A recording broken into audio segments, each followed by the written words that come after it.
Hello विद्यार्थियों, मैं रंजीता कौर ज्ञान वर्षा चैनल में आपका स्वागत है।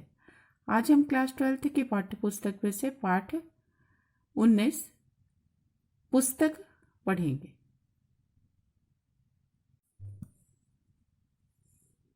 पुस्तक लेखक परिचय।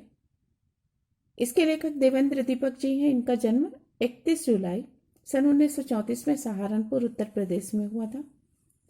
साक्षात्कार पत्रिका के आप प्रधान संपादक रहे। सूरजवंती किरण, बंद कमरा, खुली कविताएं, आपातकालीन, मास्टर धर्मदास हम बौने नहीं, अंत्यज कविता, भूगोल राजा का, खगोल राजा का, काव्य नाटक, दबाव कठपुतली नाटक, महान शिक्षा शास्त्रियों के सिद्धांत अनुवाद, विचारणा वीथिका, कुंडली चक्र पर मेरी वार्ता आदि आपकी प्रमुख रचनाएं रही हैं। केंद्रीय भाव। इस निबंध की जो विषय वस्तु है वो पुस्तक है और पुस्तकों को ही केंद्र में मध्य में रखकर उस पर चिंतन मनन किया गया है, सोचा विचार किया है।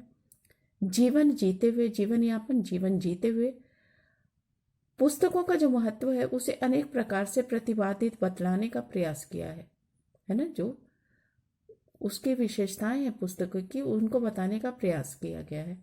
लेखक ने पुस्तक की रचना, पुस्तकों को लिखने से लेकर पुस्तक की समीक्षा, उसके गुण अवगुणों, जो गुण और दोषों की विवेचना, जिसके द्वारा जो पाठक है उसकी रुचि पुस्तक पढ़ने में हो, उसकी समीक्षा जिसमें ज्यादातर गुणों की व्याख्या वर्णन होता है।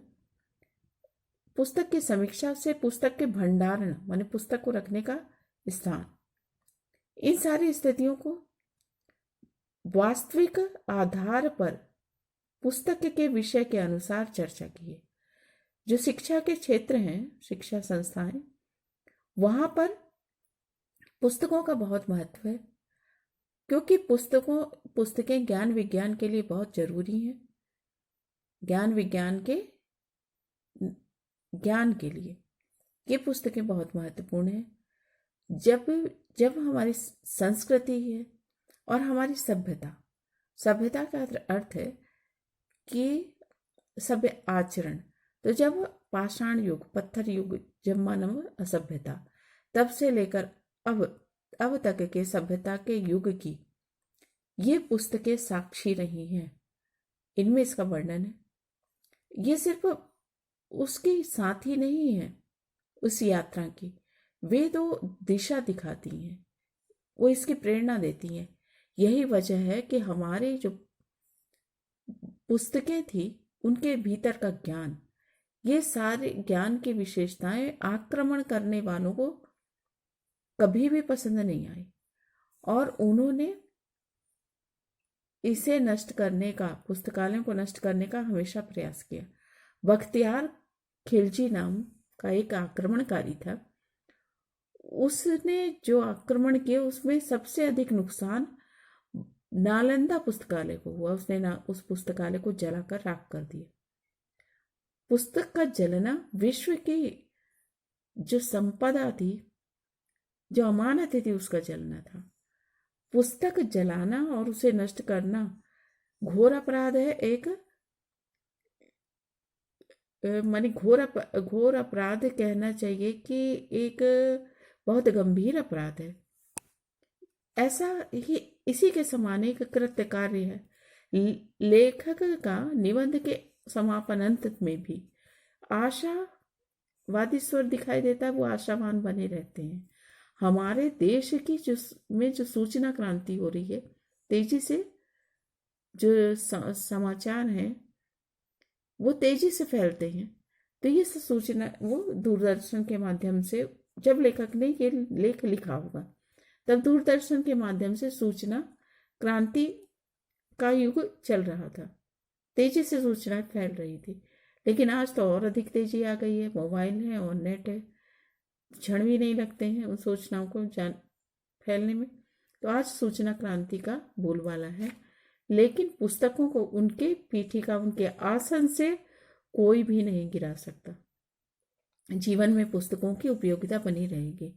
यात्रा में पुस्तक या पुस्तक में यात्रा। प्राचीन माने कुछ समय वर्षों पहले तक लोग जब भी यात्रा करते तो अपने सफर को आसान करने के लिए पुस्तकों का सहारा लेते। तो जब कोई यात्रा में पुस्तक पढ़ता है तो तब वह अपने सफर को तो आसान बना रहा है, लेकिन दूसरी एक पुस्तक को पढ़ते हुए वो अनेक ज्ञान प्राप्त कर लेता है। तो यात्रा में वो एक और यात्रा कर लेता है।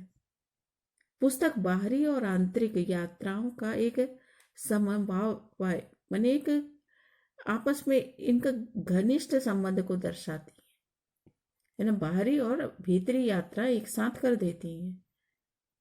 पुस्तक विचारों की जय यात्रा का मूर्त रूप है। इसका मतलब है कि देखिए, जब भी कोई राइटर लेखक पुस्तक लिखता है तो उसके विचार मूर्त रूप से, साक्षात रूप से उस पुस्तक के शब्दों में दिखाई देते हैं। और अगर वो पुस्तक लोगों द्वारा पसंद कर ली जाती है तो वो एक अमर यात्रा हो जाती है उस लेखक की, है ना। वो पुस्तक ही अमर हो जाती है। पुस्तक लेखक के पुरुषार्थ का, उसके कठिन श्रम का, जो उसने पुस्तक लिखते हुए किया है, उस पुरुषार्थ का शाश्वत, हमेशा रहने वाला, चिरस्थायी परिणाम होती है ना। अगर वो लेखक के द्वारा लिखी गई, उसके कठिन परिश्रम द्वारा लिखी गई पुस्तक को माने प्रसिद्ध हो जाती है तो वो अमर हो जाती है। पुस्तक रची जाती है, पुस्तक लिखी जाती है, लिख जाती है, अगर अच्छी है तो छापी भी जाती है, फिर उस विमोचित भी की जाती है ना। उस पर समीक्षा की जाती है और फिर इसके पश्चात वो पुस्तक बाजार में आती है, पुस्तक बेची जाती है, खरीदी जाती है। और कभी कभी तो बुक के डिब्बों में बहुत करीने से सजी दिखती है, तो कभी चौराहे के ठेलों पर ढेर के रूप में बिखरी दिखती है। पुस्तक उपहार में दी जाती है, मांगी जाती है। पुस्तक आर्थिक कमी के कारण चुराई भी जाती है, आर्थिक तंगी के कारण। पुस्तक दबा भी ली जाती है, मतलब पढ़ने के लिए मांगी और फिर वापस नहीं देते लोग। और ये सब इसलिए कि पुस्तक पढ़ी जाती है। पढ़ने में कुछ पुस्तकें तो रखी रह जाती हैं, है ना। कुछ लोग हैं जो पुस्तकें नहीं की नहीं रखी रहती, कुछ पेज पलटते हैं और फिर वैसी पढ़ी रह जाती है। उन पुस्तकों का ज्ञान किसी के काम नहीं आता। कुछ निकली जाती हैं जो पसंद नहीं आती, है ना, इंटरेस्टेड, आकर्षित नहीं लगती पढ़ने में, वो पुस्तकें निगली जाती हैं, है ना। और निगली जाती हैं मतलब उनके ज्ञान को समझा नहीं जाता और ऐसे पढ़ लिया जाता है। और कुछ हैं जो पचाई जाती हैं, जो कुछ पुस्तकें अच्छी लगती हैं, उनका ज्ञान अच्छा लगता है तो उसको ध्यान से पढ़ा जाता है और पढ़ने वाला आत्मसात करता है, उसको अपने जीवन में ढालता है। तो पुस्तक, ऐसी पुस्तकें, ऐसा ज्ञान पचाया जाता है पुस्तक की भूमिका और उसके प्राकथन के लिए। अब पुस्तक जब लिख ली जाती है तो राइटर के द्वारा उस पुस्तक के विषय में भूमिका लिखी जाती है ना। आमुख जिसे कहा जाता है वो उस पुस्तक के विषय में लिखता है। प्राकथन के लिए का तात्पर्य है कि उस विषय से जो पुस्तक लिखी गई है, उस विषय से संबंधित ज्ञानी व्यक्ति खोजे जाते हैं जो उस पुस्तक को पढ़ने के बाद अपने विचार उस पर लिखते हैं। इसके लिए सुटेबल व्यक्ति चाहिए होते हैं। पुस्तक की समीक्षा की जाती है, माने पुस्तक में लिखे जो कुछ लिखा है उसके गुण दोषों की विवेचना की जाती है ना, ताकि जो पाठक हैं उनके वो आकर्षित हों, उनकी रुचि बढ़े इस पुस्तक को पढ़ने में। लेकिन ये जो समीक्षा होती है ये पुस्तक को पढ़कर नहीं की जाती, है ना, उसके विषय में नहीं होती। जो लिखा है उसके विषय में कम बात होती है, जो नहीं लिखा है उसके विषय में अधिक है, क्योंकि ये समीक्षा बेबाक, बिना वजह की और जरूर बिना मतलब की लंबी समीक्षा होती है। इसको पढ़ने में बोरियत लगने लगती है। ये समीक्षा पहले से ही प्रायोजित होती है, इसके प्लानिंग जो होती है वो पहले से ही होती है ना। जो पहले से लिखा हुआ तय है उसी को लिख दिया जाता है। पुस्तकों को पढ़कर कुछ नहीं लिखा जाता, है ना। उसकी पुस्तक की चर्चा कम होती है, जबकि समीक्षा में उसी पुस्तक से संबंधित जो बातें हैं अच्छी या गलत, उसे लिखना चाहिए। लेकिन यहाँ तो प्लानिंग से पहले से ही कोई समीक्षा का टॉपिक तैयार होता है, उसी को छाप दिया जाता है। तो ये उसकी चर्चा कम होती है जो पुस्तक में, जो नहीं है उसकी चर्चा अधिक होती है। एक उम्र होती है कि आदमी पुस्तकें संभाल कर रखता है, एकत्र करता है, पढ़ता है, पढ़वाता है ना, जब तक उसका विद्यार्थी जीवन रहता है या फिर शिक्षक जीवन रहता है या फिर किसी को रुचि होती है। और एक उम्र होती है ना, जो सहेज कर भी रखता है, पुस्तकों को संभाल कर रखता है, अपनी एक निजी लाइब्रेरी भी घर में बना कर रखता है। तो एक उम्र के बाद उसके घर में जब परिवार बढ़ने लगता है, कई पीढ़ियां साथ रहने लगती हैं, तब उसके लिए ही अपने घर में जगह कम पड़ने लगती है।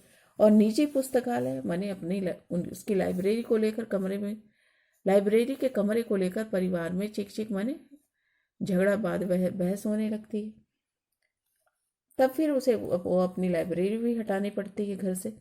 प्राध्यापक जो शिक्षक होते हैं वही पुस्तकों में रुचि लेते हैं आखिरी तक, बहुत लंबे समय तक, लेकिन उनकी संतानों की भी अब शिक्षण में रुचि नहीं है, वो भी शिक्षक नहीं बनना चाहते। तो फिर क्या है, वो अब पुस्तकें रखकर क्या करेंगे? लोग परेशान है कि उनके बाद इन दुर्लभ जो पुस्तकें हैं उसका क्या होगा, है ना, जो बड़ी मुश्किल से ज्ञान की ये पुस्तकें मिली ही हैं, इनका क्या होगा? जो पुस्तकों के महत्व को समझते हैं वो इस बात को लेकर परेशान है। अगर वो पुस्तकालय जाते हैं इन किताबों को दान करने के लिए, तो पुस्तकालय वाले कहते हैं कि दान में किताबें नहीं चाहिए, उनको रखने के लिए अलमारियां भी दो, तब फिर किताबें दो। रातों रात ऐसा हमारा राजनीति चलती है कि रातों रात कोई पुस्तक महत्वपूर्ण हो जाती है, कोई महत्वहीन हो जाती है।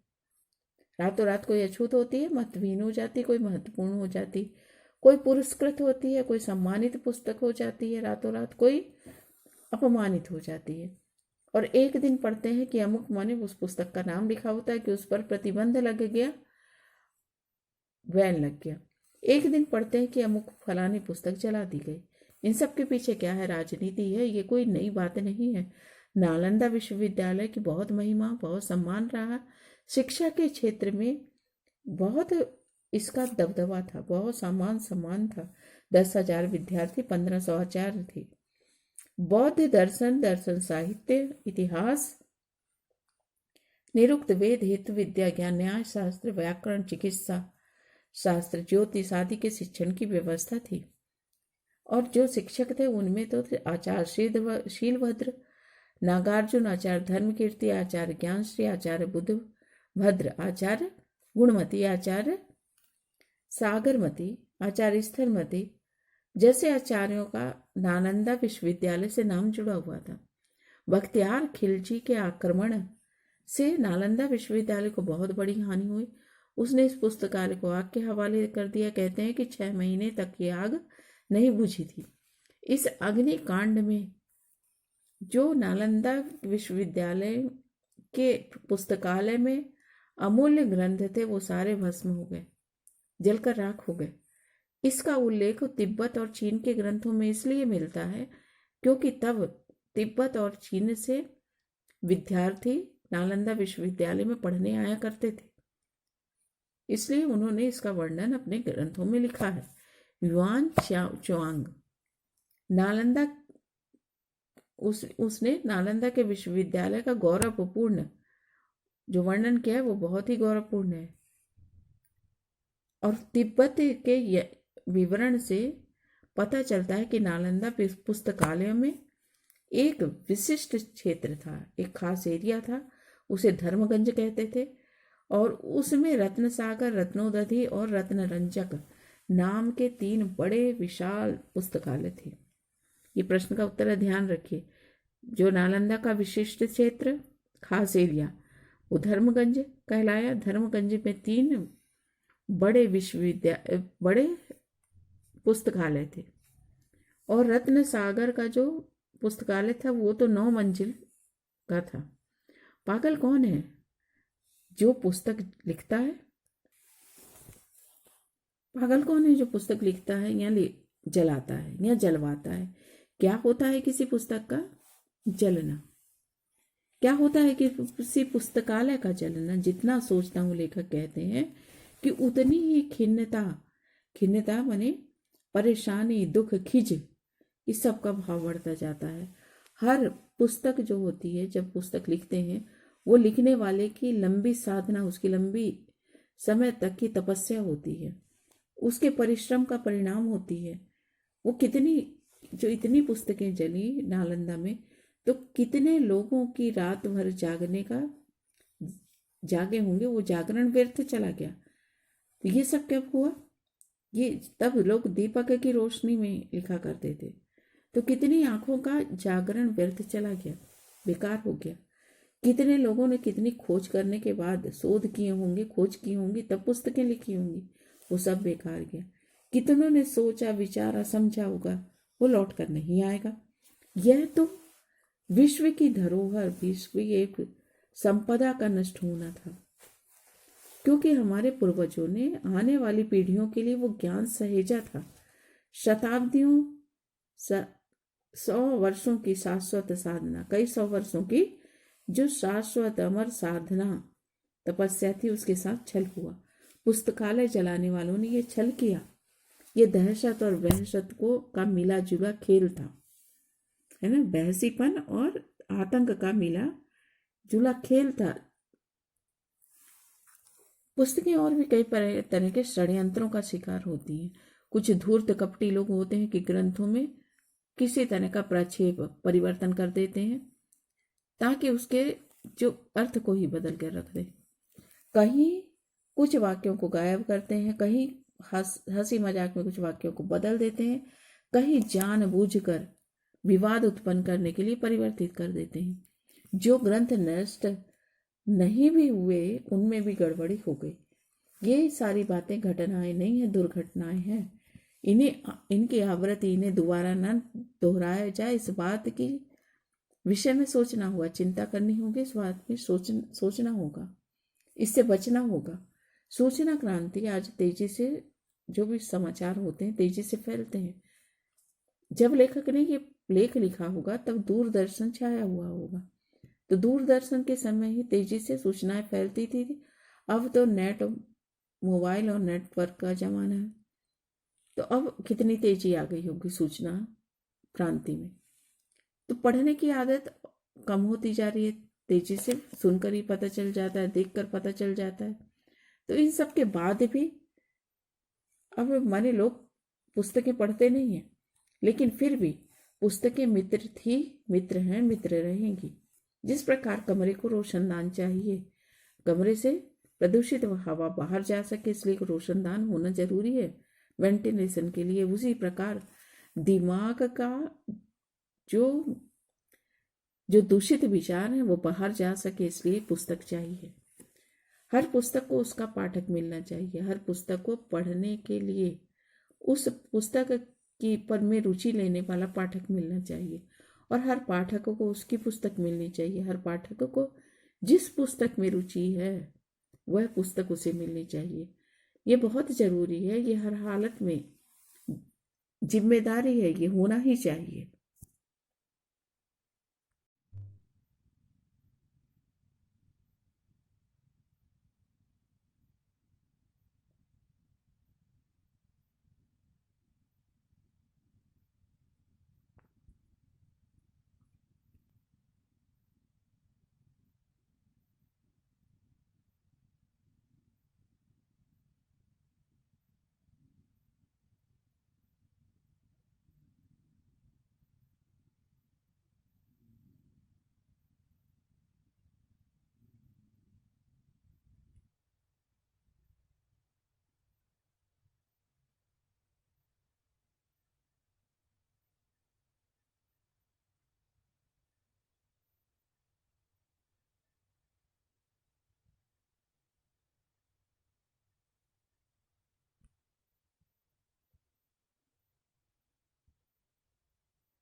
गॉड ब्लेस यू बच्चों।